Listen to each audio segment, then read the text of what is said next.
2, 1, now.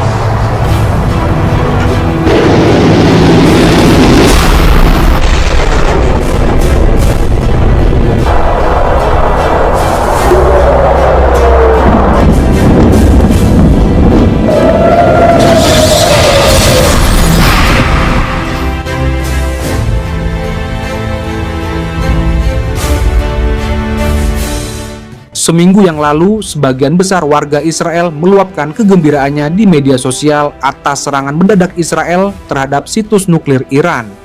Namun, suasana gembira itu dengan cepat berubah menjadi ketakutan yang mencekam setelah Iran sukses melakukan serangan balasan dengan rudal-rudal canggih yang tak mampu dibendung oleh sistem pertahanan berlapis Israel. Bahkan, serangan balasan dari Iran berlanjut hingga hari ini dan menimbulkan kerusakan yang signifikan, serta banyak mengirim warga Israel ke rumah singgah terakhir mereka, yakni kuburan. Middle East Eye melaporkan, Iran baru saja melancarkan serangan mereka terhadap Israel dengan menembakkan ratusan rudal pada pukul 04.50 waktu setempat. Berdasarkan laporan media tersebut, rudal Iran telah menghantam rumah sakit, apartemen dan gedung-gedung penting di Israel dengan kerusakan yang sangat parah. Puluhan orang dikabarkan terluka akibat serangan ini dan diantaranya dalam kondisi tidak bernyawa. Video yang beredar menunjukkan warga Israel panik berhamburan saat serangan terjadi. Petugas medis pun sibuk mengevakuasi para korban.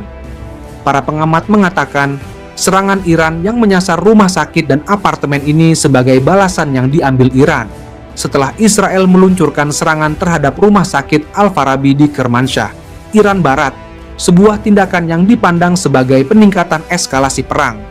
Ini benar-benar spiral kekerasan yang tidak ada ujungnya. Satu serangan dibalas dengan serangan lain, korban sipil yang jadi tumbal, dan dunia cuma bisa melihat dengan ngeri, ujar pengamat militer Timur Tengah Dina Sulaiman. Berdasarkan kabar yang beredar, banyak warga Israel yang mengalami trauma psikologis berat. Mereka yang sebelumnya merasa aman, kini harus menghadapi kenyataan bahwa tidak ada tempat yang benar-benar aman di tempat yang kata mereka sudah dijanjikan Tuhan. Anak-anak menangis ketakutan, para orang tua kebingungan melindungi keluarga, dan lansia gemetar karena trauma perang masa lalu kembali mencuat. Situasi psikologis warga di sana dikabarkan sangat memprihatinkan. Banyak yang mengalami gangguan tidur, serangan panik, dan depresi. Rumah sakit yang masih berfungsi dipenuhi pasien dengan gangguan psikologis akibat trauma perang. Layanan darurat Israel, Magen David Adom, melaporkan sedikitnya 15 orang pulang ke kuburan, dan 92 orang lainnya luka-luka akibat rentetan serangan terbaru Iran. Dan ini belum termasuk korban dari serangan-serangan sebelumnya. Dikutip Times of Israel, Tali Hores, seorang penghuni gedung tinggi Tel Aviv yang terkena serangan, menceritakan momen mengerikan ketika ledakan keras mengguncang gedungnya. Asap memenuhi ruang tamunya, memaksa dia dan keluarganya untuk mundur ke ruang aman. Tempat mereka terjebak selama sekitar 2 jam hingga tim penyelamat tiba. Lantai bawah gedung mengalami kerusakan besar, dengan banjir air, pintu terlempar ke samping, dan lobi hancur total. Di Rishon Lezion, serangan rudal di kawasan permukiman menamatkan seorang pria berusia 73 tahun, Yisrael Aloni, dan seorang wanita, serta melukai sedikitnya 20 orang lainnya. Komando Front Dalam Negeri bersama dengan petugas pemadam kebakaran, polisi, petugas medis, dan teknisi bekerja selama berjam-jam di lokasi kejadian untuk menyelamatkan warga yang terjebak dalam reruntuhan. Kolonel IDF Michael David yang memimpin Komando Front Dalam Negeri Tel Aviv menggambarkan skala operasi tersebut sebagai sesuatu yang belum pernah terjadi sebelumnya. Tapi itu belum selesai, saudara. Iran menyebut masih ada ribuan rudal yang siap ditembakkan ke wilayah Israel jika negara Zionis tersebut tetap melanjutkan agresinya ke situs-situs nuklir Iran. Pernyataan Iran ini dipandang pengamat sebagai tanggapan keras terhadap Perdana Menteri Israel, Benjamin Netanyahu, yang berjanji untuk terus menyerang Iran selama diperlukan dan mendorong warga Iran untuk menentang para pemimpin mereka. Namun, beberapa warga Israel menyatakan kekhawatiran bahwa sikap agresif Netanyahu dan ekstremisme pemerintah saat ini dapat menyebabkan kejatuhan politik atau emigrasi massal, takut akan masa depan yang suram, jika tidak terjadi perubahan politik. Sementara itu, pemimpin tertinggi Iran, Ayatollah Ali Khamenei, menolak keras seruan Presiden Amerika Serikat, Donald Trump, untuk berdamai dalam perangnya dengan Israel, Rabu, 18 Juni 2025. Khamenei menuturkan Iran akan secara tegas menghadapi Israel. Orang-orang cerdas yang memahami Iran, bangsa Iran dan sejarahnya tidak akan pernah berbicara kepada bangsa ini dengan bahasa yang mengancam, karena bangsa Iran tidak akan menyerah, ujar Khamenei sebagaimana dilansir The New York Times. Khamenei bahkan mengancam balik Amerika apabila negeri Paman Sam itu ikut membantu Israel.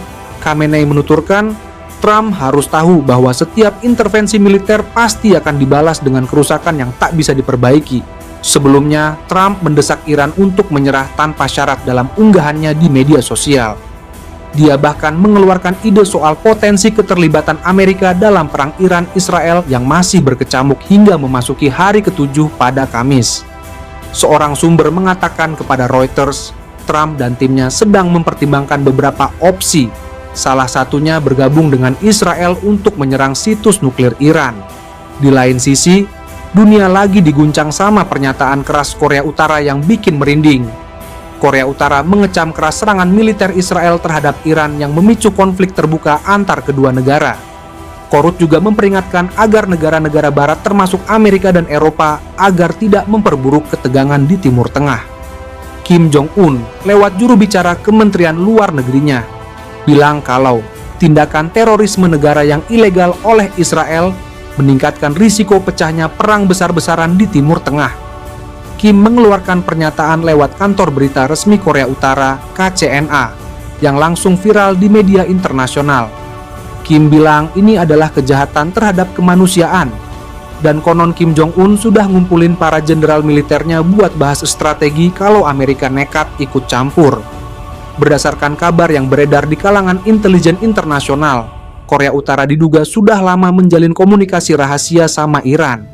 Sumber yang nggak bisa disebutin namanya ngasih bocoran kalau Kim Jong-un sudah kirim pesan pribadi ke pemimpin Iran, ngasih jaminan dukungan penuh kalau situasi makin memanas. Bayangin aja, dua negara yang selama ini dianggap nakal sama Amerika, sekarang bersatu. Ada kabar mencengangkan lainnya. Konon Korea Utara sudah siapkan paket bantuan militer rahasia buat Iran. Yang bikin makin seru, ada rumor kalau Korea Utara bakal ngundang delegasi Iran ke Pyongyang buat bahas strategi bersama ngadepin tekanan Amerika dan sekutunya. Kalau ini benar, artinya mereka sudah nyusun strategi bersama. Sementara itu, komunitas internasional memandang situasi ini benar-benar bikin hati miris. Kita sebagai umat manusia harus terus berdoa agar perdamaian segera terwujud. Korban yang berjatuhan, trauma psikologis yang dialami warga sipil, dan kehancuran yang terjadi mengingatkan kita betapa berharganya perdamaian.